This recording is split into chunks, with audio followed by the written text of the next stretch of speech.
오늘 함께 나눌 말씀 로마서 8장 28절 우리 한 절인데요. 한 절만 우리 다 함께 한 목소리 봉독하겠습니다. 로마서 8장 28절입니다. 너무나도 잘 아는 말씀인데 우리 다 함께 한 목소리로 봉독합니다. 시작.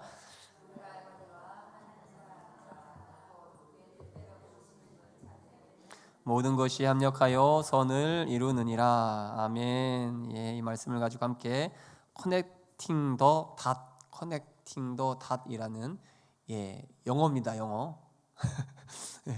한번 이 말씀 제목을 살펴보겠습니다. 제가 이거를 아마 청소년부 때 작년에 아마 했던 것 같아요. 우리 작년에서는 하지 않고 언바운즈라는 책을 보면 스티븐 잡스가 생전에 연설을 했던 대목 중에 유명한 한 대목을 인용해서 설명하고 있는데 그 부분을 제가 읽어드리겠습니다. 스티브 잡스는 학창시절 우연히 듣게 된 서체 수업이 자신의 인생에서 아주 중요한 전환점이 되었다고 말했다. 순전히 개인적인 호기심에서 서체 수업을 듣게 되면서 서체의 다양한 종류와 여러 서체의 조합으로 생기는 여백의 중요성, 그리고 서체들이 이루는 디자인의 요소들에 대해 자세히 알게 되었다. 10년 후 스티브 잡스는 첫 번째 매킨토시를 구상할 때에 서체 수업에서 알게 된 모든 것을 응용했고 결국에는 아름다운 서체를 가진 최초의 컴퓨터를 선보였다. 결과적으로 자신의 경험을 현재의 일에 창의적으로 활용함으로써 남다른 성공을 이루게 된 것이다 라는 내용입니다. 이 경험을 바탕으로 스티븐 잡스가 말한 개념이 바로 오늘 설교의 제목이기도 한 다 함께 읽어보시죠. 설교의 제목 시작. Connecting the dot. 해석은 뭘까요? 점들 연결하기. Connecting the dot 이렇게 되는 겁니다.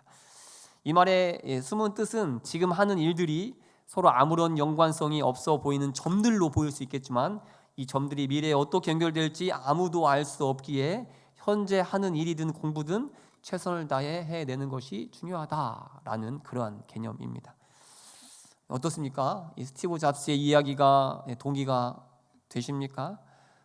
혹시 얼른 지나온 삶을 돌아보면 여러분의 삶에서도 이 커넥팅 더 닷을 경험해 보신 적이 있지 않습니까? 전혀 의도하지 않았던 일이 나중에 큰 도움이 되었던 적이 생각해 보면 크든 작든 한 가지 이상씩은 다 있지 않습니까?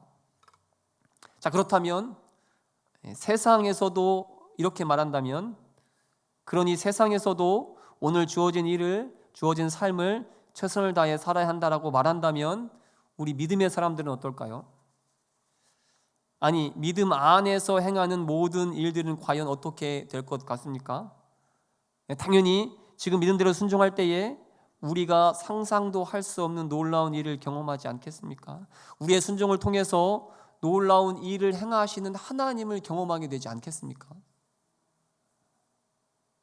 그런 기대감이 전혀 생기지 않으신가 보죠. 지금 잘 따라오고 계시는 건가요? 눈빛을 저한테 마주쳐줘야 몇 분 안 계시기 때문에 한 분 한 분 다 제가 지금 아이 컨택을 실제 이러한 예는 성경에서도 수도 없이 찾아볼 수 있는데 제가 세 가지 예를 연달아서 이야기할 건데 다 아는 내용이기 때문에 어렵지 않습니다. 우선 열왕기 5장을 보면 우리가 너무나 잘 아는 말씀, 바로 문둥병에 걸린 나하만 장군이 나오고 그 나하만 장군이 엘리사를 찾아가는 그런 말씀이 나옵니다. 자, 그런데 엘리사를 찾아간 나하만 장군을 엘리사가 어떻게 했습니까? 나하만 장군이 오신다고. 당시에는 나하만 장군이 아람의 군대 장관이었는데 그 아람이 상당히 강대국이었습니다. 강대국의 장군이 오셨으니 어떻게 해야 됩니까? 버선발로 나아가 맞이해야 하지 않겠습니까? 근데 엘리사가 그렇게 했습니까? 안 했죠. 아니면은 용한 약이라도 처방을 해주지 않겠습니까? 문둥병을 치료하기 위해서 왔으니까. 그것도 아니라면 일로 오시라고 머리에 손을 얹고 안수기 들어도 딱 이렇게 세게 해줘야 하지 않겠습니까? 다 아시다시피 어떻게 했죠? 엘리사가 쳐다보지도 않고 종 게하시를 향해서 가서 말해라. 뭐라고 말했죠? 요단강에 가서 7번 몸을 담거라. 이 말에 나하만이 어떻게 했습니까? 말씀을 보면 나하만이 노하여 물러가며 이르되, 노에서 열이 받아서 그냥 돌아가라고 했습니다. 감히 네가 아람의 군대 장관인 나를 무시해? 라고 노발대발하면서 그냥 돌아가려고 했는데 주변에 강력한 만류를 어떻게 했습니까? 겨우 분을 사귀고 어쩔 수 없이 요단강으로 7번 왔다 갔다 합니다. 자, 그렇게 7번 요단강 물에 들어갔을 때 어떻게 되었습니까? 잘 알다시피 엘리사의 말에 순종했을 때에 문둥병 환자 나아만의 그 병이 깨끗이 낫게 되었습니다. 썩어 문드러진 그 살이, 고름이 뚝뚝 떨어지는 그 살이 애기 피부처럼 뽀얗게, 김혜경 원사님 피부보다 더 뽀얗게. 고은임 선생님 비웃으시는 거 아니죠? 뽀얗게 깨끗하게 졌다라는 거죠. 뿐만 아니라 우리는 여리고 성의 이야기도 잘 알고 있습니다. 그렇죠? 여리고 성이 어떻게 무너졌습니까? 그 난공불락에 두께만 해도 14m가 되는 두께가, 전차가 2대가 다닐 수 있는 어마무시한 성이 어떻게 무너졌습니까? 그 주변을 몇 바퀴 돌았죠? 하루에 한 바퀴씩 6일 동안, 마지막 7일째는 7바퀴를 돌고 외쳐라.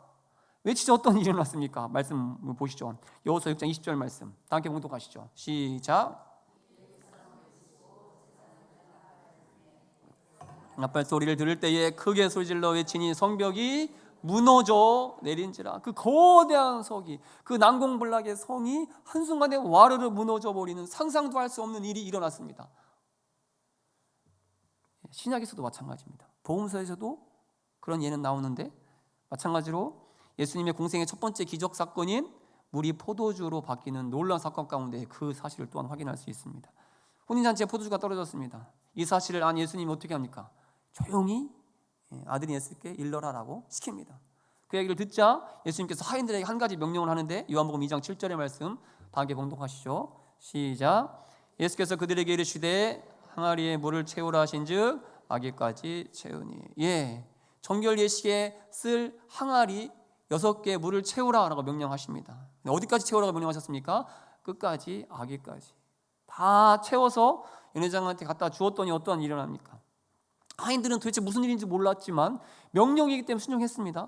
채워서 연회장에 갖다 주었습니다. 그래서 어떻게 되었습니까? 요한복음 2장 9절 다 함께 봉독하시죠. 시작.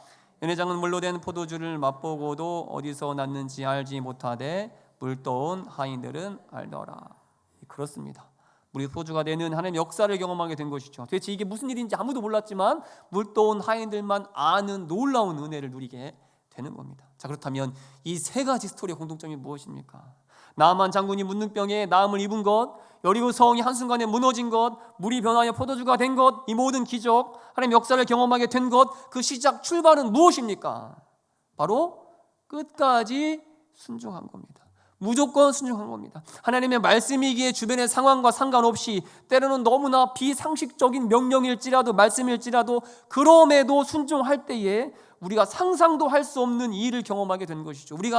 우리에게 가장 좋은 최고의 일을, 하나님의 역사하심을 경험하게 되었다라는 겁니다.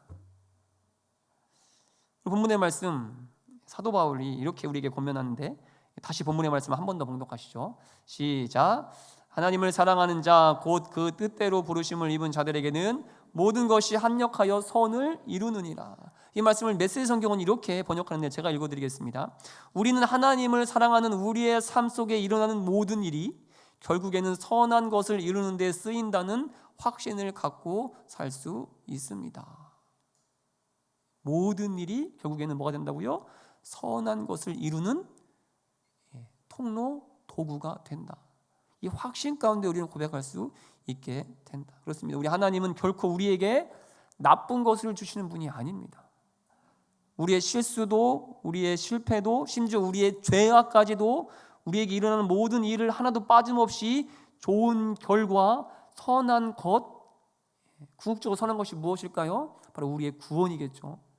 우리의 구원을 이루어내시는 도구로 쓰신다라고 분명히 우리에게 약속해주고 계시는 것이. 그래서 말씀 가운데 이 사도 바울은 이야기합니다. 모든 것이 합력하여 선을 이루어 내신다. 놀라운 구원을 이루어 내신다.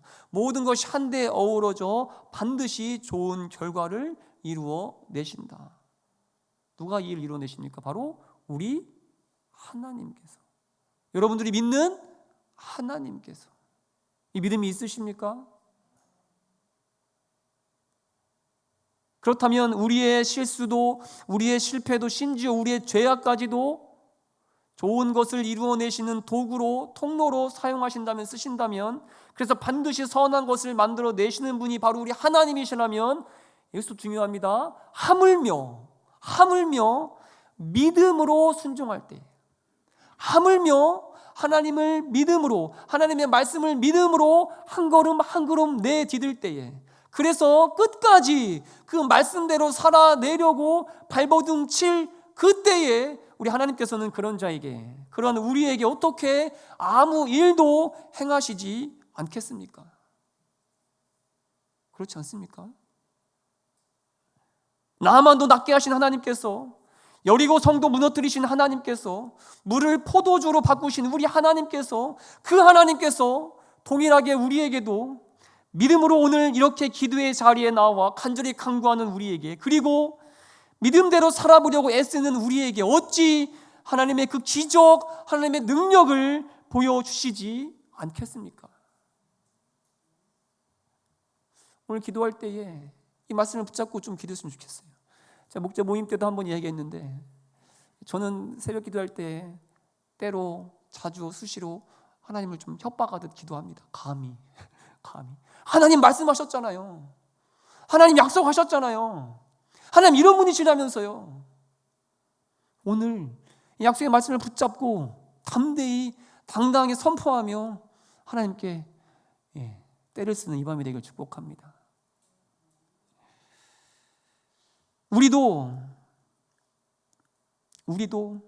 이 믿음으로 끝까지 하나님께 간구하며 나아가는, 그래서 나아만 장군이 7번 요단강에 물에 들어간 것처럼, 이스라엘 백성이 여리고성을 하루에 한 바퀴씩, 그리고 마지막 날 7바퀴를 돈 것처럼, 또 하인들이 6개의 항아리에 물을 아기까지 채운 것처럼, 우리도 믿음의 순종을 끝까지 감당함으로 하나님의 놀라운 역사, 기적과 같은 하나님의 일하심을 경험하는 우리의 삶이 될 수 있길 축복합니다.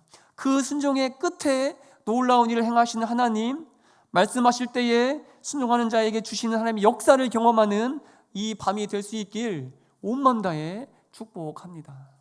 온 마음 다해 축복합니다. 말씀을 준비하는데 한 목사님의 설교를 우연히 듣게 되었습니다. 그 목사님의 설교를 듣는데 격하게 공감이 되는 한 부분이 있었습니다. 들은 내용을 그대로 읽어드리겠습니다. 제가 경험한 신앙상의 가장 큰 시험은, 내가 옳고 내가 하나님 앞에 정말로 간절한데 하나님이 그러한 나를 감춰 놓으시고 절대 내가 옳다는 것과 간절한 나의 마음을 확인시켜 주시지 않는다는 것입니다. 이게 바로 가장 큰 시험이고 가장 큰 고난이라는 거예요, 이 목사님 입장에서는. 그리고 반면에 내가 봐서는 저 사람이 분명히 가짜인데, 그런데 저 가짜인 저 사람이 큰 소리를 치고, 저 가짜인 저 사람이 보상을 혼자 다 받고 있다라는 사실입니다. 그래서 목사님은 자주 이렇게 외친다고 합니다. 하나님, 저는 억울합니다. 저 가짜가 왜 큰 소리를 치고 대접을 받고 이 진짜는 왜 묻히고 감춰지고 비실거려야 합니까? 이 목사님의 이야기가 어떻게 좀 동의가 되십니까? 이해가 되십니까? 제가 요즘 심적으로 조금 힘든 시간을 보내고 있습니다. 그런데 그 이유를 이 목사님의 이 고백을 통해서 깨닫게 됐습니다. 다른 사람들은 몰라도, 제 마음 가운데 다른 사람들은 몰라도 새벽을 깨어 간절히 기도하는 자에게는, 오늘처럼 피곤한 몸을 이끌고 이 늦은 시간에 주님 앞에 나와 간절히 기도하는 우리에게는 하나님께서 특별히 좀 은혜를 부어주셔야 하는 것 아닙니까? 삶의 자리에서 여러 고난 가운데서 그럼에도 믿음대로 살아내려고, 그럼에도 말씀대로 살아내려고 발버둥 치는 자에게는 하나님께서 좀 특별한 은혜를 부어주셔야 하는 것 아닙니까? 그런데 왜 아무 일도 하지 않으십니까? 오히려 믿음대로 살려는 자에게 왜 더 큰 시련을 주십니까? 왜 그 자의 편을 들어주시지 않습니까? 이 마음이 제 안에 있었던 거죠. 이 목사님처럼 그 억울한 마음이 제 안에 있었던 거죠. 그래서 솔직히 제 하나님께 조금 삐져 있었습니다. 근데 혹시 여러분도 그렇지 않습니까? 하나님이 내 편이 아니라 남의 편인 것 같은 기분이 자주 들지는 않습니까? 그래서 억울하고, 그래서 낙심되고, 그래서 다 포기하고 싶은 마음도 들지 않습니까? 그래서 이 기도 왜 해야 되나 하는 마음도 들지는 않습니까? 제가 아마 오래전에 한번 보여드렸던 사진 그림이기도 한데 기억나시는 분 계실지 모르겠습니다. 그림 한번 띄워주십시오. 이 세 가지 그림의 공통점 무엇일까요? 아마 말씀을 잘 들으신 분은 기억나실 텐데 잘 안 보이시죠? 화질이? 이쪽으로 보면 좀 티가 날 텐데 이 세 가지 그림의 모든 공통점은 점을 찍어서 그린 그림이다. 점묘화입니다. 점묘화. 점을 찍어서 그린 그림입니다. 점 한 개를 찍고 두 개 찍고 세 개 찍었을 때 저런 작품이 나올 거라고 상상이나 했겠습니까? 그런데 그 점이 쌓이고 쌓여서 무수한 점이 마치 선처럼 연결되어진 것 같은 그런 놀라운 역사 가운데 이렇게 멋진 작품이 되는 것 아닙니까? 점묘화. 우리 인생은 말씀 가운데에 준비하면서 마치 점묘화 같은 것은 아닌가라는 생각을 해봤습니다. 우리 인생은 점묘화가 아닌가. 오늘도 우리 하나님께서는 우리의 삶 가운데 우리 인생 가운데에 아무 일도 하지 않으시는 것처럼 보일 수가 있습니다. 그래서 우리의 순종의 한 걸음이 아무 의미 없는 것처럼 느껴질 수도 있죠. 지금 이 늦은 시간에 와서 기도하는 것이 도대체 나의 삶에 무슨 의미가 있을까라는 그런 생각이 들지도 모르겠습니다. 그냥 그런 마음 가운데 있을지 모르겠습니다. 그래서 억울하고 답답하고 또 아무 일도 일어나지 않는 현실에 화가 치밀어 오를 수도 있습니다. 그런데 오늘 우리 하나님께서는 그런 우리에게 그렇게 억울한 마음 가운데 삐져 있는 우리에게 말씀하십니다. 그럼에도 너의 순종의 한 걸음, 그럼에도 너의 그 믿음의 한 걸음, 그 순종이라는 한 개의 점을 통해 나는 지금도 그림을 그려 나아가고 있다. 반드시 멋진 작품을 만들어 낼 것이다. 오늘 설교 제목처럼 Connecting the Dot. 우리 하나님께서는 그 점들을 지금도 친히 찍어가고 계십니다. 그리고 연결해 가고 계십니다. 그러니 우리를 향한 우리 하나님의 그 솜씨를 절대 의심하지 마시기 바랍니다. 우리 하나님의 성실하심을 결코 의심하지 마시기 바랍니다. 멋진 작품이 되어 많은 사람 앞에 하나님께서 친히 이게 바로 내 작품이야 라고 말씀하시면서 우리 은정이의 삶을 자랑하는 그날이 반드시 올 겁니다. 양경림 원사님의 그 삶을 그때 너의 기도를 내가 받았다라고 하나님께서 자랑하실 그날이 반드시 올 겁니다. 그러니 오늘 이 믿음으로 오늘도 순종의 그 한 걸음을 내딛는 우리 모두가 될 수 있길 축복합니다.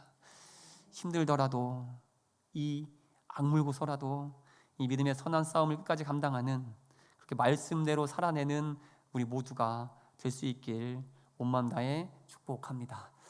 우리 다 함께 기도하시겠습니다.